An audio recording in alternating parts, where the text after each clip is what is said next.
Sir మాలలో ఉన్నప్పటికీ కూడా మీరు ఇండస్ట్రీ మనిషి, సో ఒక క్వశ్చన్ అయితే కంపల్సరీ ఇప్పుడు అడగాల్సిందే.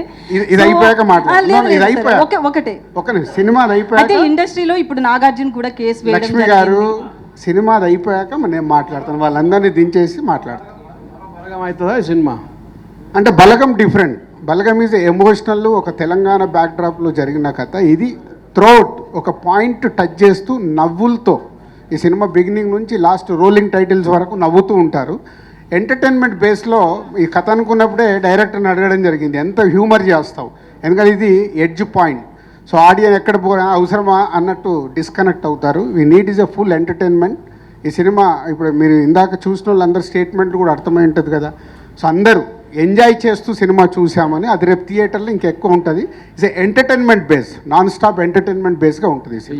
ఏం నచ్చిందని మీరు 5 నిమిషాల్లో ఓకే అని చెప్పిండట పాయింట్.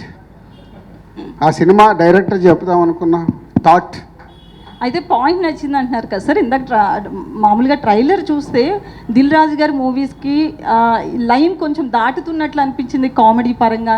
ఎంతవరకు ఫ్యామిలీ ఆడియన్స్ కనెక్ట్ అవుతుంది? సో మీరు ఇందాక మీరు ఒక 93 సంవత్సరాల పెద్ద ఆవిడ మాట్లాడింది, చూసారో లేదో? వాళ్ళందరూ అంటే నాకు ఆ భయం ఉంది ఈ పాయింట్ టచ్ చేస్తున్నప్పుడు ఫ్యామిలీ ఆడియన్స్ ఎక్కడని. ఒక అబ్బాయి మాట్లాడాడు, సార్ ఇది నేను ఫ్యామిలీతోనే సినిమా చూడాలి అని. ఎందుకంటే ఇది related about wife and husband. వాళ్ళ మీద వాళ్ళకి ఎంత స్ట్రెంగ్త్ ఉండాలి, ఎంత నమ్మకం ఉండాలి, చెప్పుతున్న పాయింట్ మనకు వినటానికి అలా అనిపిస్తుంది. కానీ త్రోట్ సినిమా చూసినప్పుడు ఎక్కడ కూడా హార్డ్గా ఉండదు. డైరెక్టర్ చాలా జాగ్రత్త తీసుకున్నాడు, అంత ముందు నుంచి అనుకున్నది అది. ఇది ఫ్యామిలీ ఆడియన్స్ కూర్చొని చూస్తున్నప్పుడు కూడా ఎక్కడ ఇదేంటి అన్నట్టు అనిపించకుండా చూడాలి అని. 90% ఆడియన్స్ అలాగే చూస్తారు. 10% ఇస్ అ న్యాచురల్ కామెంట్స్ రావచ్చు, ఐఎమ్ రెడీ. ఎందుకంటే కొత్త సినిమా ట్రై చేయాలన్నప్పుడు అలాగే తీయాలి అనుకుంటే కష్టం. అందుకే ఫుల్ ఎంటర్టైన్మెంట్ బేస్గా చెప్పాం కాబట్టి నవ్వుతూ ఉంటారు ఈ సినిమా అంతా. అయితే ఒక లైన్ తీసుకున్నప్పుడు 100% ఎక్కడో ఒక చిన్న రియాలిటీ అని ఉంటుంది కదా సార్. సో ఇలా ఎప్పుడైనా కేసు వేయడం కావచ్చు, ఇట్లా ఎక్కడైనా న్యూస్లో చూసారా? ఇది direct not about this product. డెఫినెట్గా ఒక ప్రోడక్ట్ మనం కొన్నప్పుడు దాని మీద కన్జ్యూమర్ కోర్టుకు వెళ్ళిపోయి కేసులు వేయడం కామన్, చాలా చూసాం. కానీ అవి ఎప్పుడు ఎలివేట్ అవ్వవు. ఎందుకు? అది మన డైలీ లైఫ్లో 100 సమస్యలు ఉంటాయి, ఎవరు పట్టించుకో మనం చూడం. అదే ఇప్పుడు ఒకటి ఏదైనా హాట్ పాయింట్ వచ్చింది అనుకో, ఇందాక మీరు వేసిన క్వశ్చన్, హాట్ పాయింట్ వచ్చినప్పుడు ఏమవుద్ది, రియాక్ట్ అవుతాం.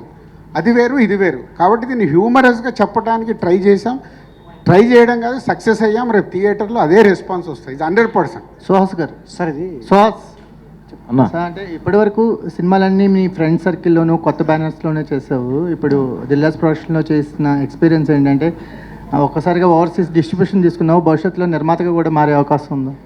వచ్చు అన్న, ఒక సినిమా ఆల్రెడీ చేస్తున్నాం అన్న. ఈ సినిమా తర్వాత మళ్ళీ సుహాస్ రెమ్యునరేషన్ పెంచుకుంటాడా?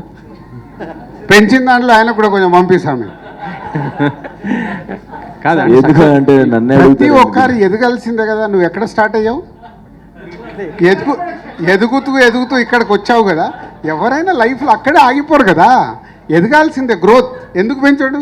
ఇప్పుడు ఆయన మార్కెట్ పెరిగినప్పుడు ఆయన పెంచాల్సిన అవసరం లేదు. నాలాంటి ప్రొడ్యూసర్ దామా ఎంత కావాలి చెప్పు, నాకు డేట్లు ఇవ్వు అని అడుగుతారు. అందరూ దిల్ రాజు లాంటి ప్రొడ్యూసర్స్ ఉండరు కదా, అందరూ ఉంటారు. ఇప్పుడు ఆయన డేట్లు ఇస్తా అంటే సినిమా తర్వాత 10 మంది రెడీగా ఉంటారు. సార్, సెన్సిటివ్ విషయాన్ని, ఒక సెన్సిటివ్ అంశాన్ని హ్యూమర్గా చెప్పడం అనేది కత్తిమీద సాము లాంటిది. హిందీలో వికెట్ ఓనర్ లాంటి సినిమాలు కొన్ని అరుదుగా వచ్చాయి, కానీ అవి మన తెలుగుకు వచ్చేసరికి అంత వర్కౌట్ అవ్వలేదు. ఈ సినిమా ట్రైలర్ అది విజువల్ చూస్తుంటే కొంచెం అలానే అనిపిస్తుంది. ఈ రెండింటిని ఎంతవరకు బ్లెండ్ చేశారో మీరు అనుకున్న, ఎందుకంటే మీ బ్యానర్లో ఎక్కువ ఫ్యామిలీ సినిమాలు వస్తాయి కాబట్టి ఈ సెన్సిటివ్ అంశాన్ని ఎంతవరకు హ్యాండిల్ చేశారు డైరెక్టర్? సో ఇది టోటల్ ఫ్యామిలీ బ్యాక్డ్రాప్లోనే జరిగే కథ. సో ఒక మిడిల్ క్లాస్ కుటుంబంలో నానమ్మ, అమ్మ, నాన్న, భార్యతో పాటు ఉండే అబ్బాయి, పక్కన ఆయనకు జాబు, బెస్ట్ ఫ్రెండ్ వెన్నెల కిషోర్. ఈ సినిమాలో one of the best character మళ్ళీ వెన్నెల కిషోరే. సో ఎక్కువ మైలేజ్ తీసుకెళ్ళిపోతాడు. సుహాస్తో ఆల్మోస్ట్ ఈక్వల్ అనొచ్చు, ఎక్కడో ఇంకా 1% ఎక్కువ తీసుకెళ్తాడు. సో ఇలాంటి ప్యాకేజ్గా నాన్ స్టాప్ ఎంటర్టైన్మెంట్. ఇప్పుడు ఆడియన్స్కి ఏమవుతుంది, సినిమాలో పాయింట్ ఎక్కడో స్టార్ట్ అవుద్ది, అవ్వకముందు కథ లోపలికి వెళ్ళిపోయినవి ఎంజాయ్ చేస్తున్నప్పుడు ఇది మనకు హార్డ్గా అనిపించదు. సో అందుకే దీన్ని package is a non stop ఎంటర్టైనర్గా ట్రీట్ చేసాం. కాబట్టి మనకి ఎక్కడ హార్డ్గా ఉండదు, ఆడియన్స్ చూసినా హార్డ్గా ఉండదు, ఎంజాయ్ చేస్తారు. ఫ్యామిలీతో కూర్చొని కూడా దీన్ని ఎంజాయ్ చేస్తారు. అంటే ఏ జనరేషన్కి సంబంధించి బాగా ఎక్కువ ఇది అవుతుంది సార్? కథ ప్రకారం చూస్తే ఇది 20 to 30s వాళ్ళ ప్రాబ్లం కాబట్టి పాయింట్గా తీసుకున్నప్పుడు 20 నుంచి 30 సంవత్సరాల వాళ్ళు ఎక్కువ ఓన్, ఇప్పుడు ఇందాక మీరు చూశారు కదా, రిలేట్ అయిపోయారు. అలాగే పెద్దవాళ్ళు, ఫ్యామిలీస్, మనమలు కావాలి, మనమరాలు కావాలి, పిల్లలు ఒప్పుకోరు, ఆగండి అంటారు, ఇంకా మేము ప్లాన్ చేసుకోలేదు అంటారు. ఈ మధ్య కొత్తగా ఏంటంటే ఇంకా దానికి మేము ప్లాన్ చేసుకోలేదు. సో ఇవన్నీ అండర్ కరెంట్గా బాగా రీచ్ అయ్యాయి. సుహాస్ అందుకే 20 to 30 అని ముందే స్టేట్మెంట్ ఇచ్చానుగా. 20 నుంచి 30 సంవత్సరాల వాళ్ళు ఎంటర్టైన్మెంట్.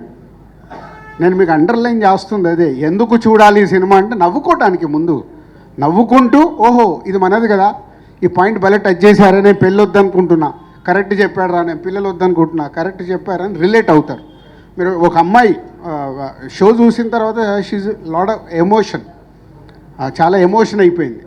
అదే రోజు తనకు ఆ మ్యాచ్ గురించి ఏదో టాపిక్ వచ్చిందంట, వాళ్ళ పేరెంట్స్ బెస్ట్ ఇవ్వాలనుకుంటున్నాం నీకు అన్నారంట. సినిమాలో హీరోగా యాక్ట్ చేసిన పిల్లలు పుడితే నేను బెస్ట్ ఇవ్వాలి అనుకునే ఫాదర్. ప్రతి ఒక్క డైరెక్టర్ ఒక దగ్గర డైలాగ్ రాశాడు, అద్భుతమైన డైలాగ్. రోడ్డు మీద బిచ్చమెత్తుకునేటానైనా తన కడుపు మార్చుకొని వెళ్ళిపోయి పిల్లలకు పెడదామనుకుంటాడు. ఎందుకు? నా పిల్లలకు బెస్ట్ ఇవ్వాలి అనేది రాశాడు. ఇలా ఇది రిలేటెడ్. ప్రతి ఒక్కరు మీరు వెళ్ళి రేపు లైఫ్లో కనెక్ట్ అవుతాం. మన పిల్లలకు మనం బెస్ట్ ఇవ్వాలని ట్రై చేస్తాం. మనం చాలామంది ఆకలికి మార్చుకొని పిల్లలకు పెడతారు. ఎందుకు? సో పక్షులు కానీ ఏదైనా అవే చేస్తాయి. ఆ పాయింట్ ఇస్ చాలా స్ట్రాంగ్గా రీచ్ అవుతుందని అనుకుంటున్నాను. సుహాస్ మీరు ఇండస్ట్రీలో సెటిల్ అవ్వని ఏజ్లో పెళ్లి చేసుకున్నారు. సో అంటే మీరు స్టోరీ విన్నప్పుడు మీ లైఫ్ స్టోరీకి ఏమైనా రిలేటబుల్ కనెక్ట్ అయ్యారా? చాలా కనెక్ట్ అయినండి. సినిమా అంటే వైఫ్తో ఉన్నవే, అంటే ఈ సినిమా ప్యారల్గా జరిగింది నా రియల్ లైఫ్కిను షూటింగ్కి. సో ఇంట్లో ఏం జరిగేది షూట్లో కూడా అలాగే జరిగేది. సో పర్సనల్గా బాగా కనెక్ట్ అయ్యాను. సరే 10వ తారీఖు రజనీకాంత్ గారు వస్తున్నారు కదా, సో 12కి మనం వస్తున్నాం. కాంపిటీషన్ ఎట్లా ఉండబోతుంది అనుకుంటున్నాం? 10కి కదా, అది మనం 12 కదా, 2 రోజులు గ్యాప్. సో ఇప్పుడు రజనీకాంత్ గారి సినిమా చూడాల్సిన వాళ్ళు రజనీకాంత్ గారు చూస్తారు. పండగ కాబట్టి 3-4 సినిమాలకు ఎప్పుడు స్కోప్ ఉంటుంది. సో ఇది మా చిన్న సినిమా, అది అందుకే ఇందాక అడిగారు కదా, దసరా హాలిడేస్ అయ్యాక వేసారని. చిన్న సినిమా సక్సెస్ అయినప్పుడు లాంగ్ రన్ ఉంటుంది, 3 వీక్స్ వరకు పొటెన్షియాలిటీ ఉంటుంది. ముందు రజనీకాంత్ గారు చూసినా నెక్స్ట్ వీక్ వచ్చి జనకాయిత కనుక చూస్తారని నా నమ్మకం. బాగుంది అన్నప్పుడు ఆటోమేటిక్ వచ్చి చూస్తారు. సుహాస్ గారు, సార్ ఎవరైనా మన ఏరియాలో మనకు తెలిసిన రీజన్లో రైట్స్ తీసుకోవాలని రిస్క్ తక్కువ ఉంటుంది అనుకుంటారు. మీరు ఓవర్సీస్ రైట్సే తీసుకోవడానికి కారణం ఏంటండి? అయ్యో బాబు, మీరు చాలా దూరంలో ఉన్నారు. ఓవర్సీస్లో ఇప్పుడు సినిమా కుదిరిందంటే 1 మిలియన్ టచ్ చేస్తుంది. అక్కడ సంపాదించినంత డబ్బు ఇక్కడ సంపాదించలేము. ఓకే, ఆయన తీసుకున్న చిన్న నంబర్కి, చిన్న నంబర్ అంటే ఈ సినిమా రేంజ్ నంబర్కి ఓవర్సీస్లో కుదిరిందనుకో, రేపు మన ఫ్రెండ్స్ ఎవరైనా 3.5 వేసేసారనుకో 1 మిలియన్ కన్ఫర్మ్. ఓకే